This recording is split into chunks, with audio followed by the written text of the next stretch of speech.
Welcome. In this video, I will show you how to use Object Eraser on photos on your Samsung Galaxy S25 Plus. First, open Gallery on your smartphone. Then in Gallery, open the photo with an object that you want to erase. Tap the Edit icon at the bottom of your screen and then select the 4-circle icon right here. Then select Object Eraser, try it out, and now you have to either tap on an object or draw around it to select it, to select an object that you want to erase.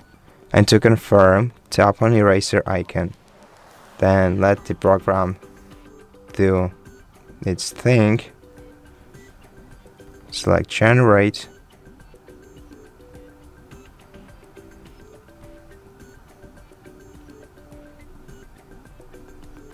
and that's it. The object is erased from the photo. Now tap down and save copy.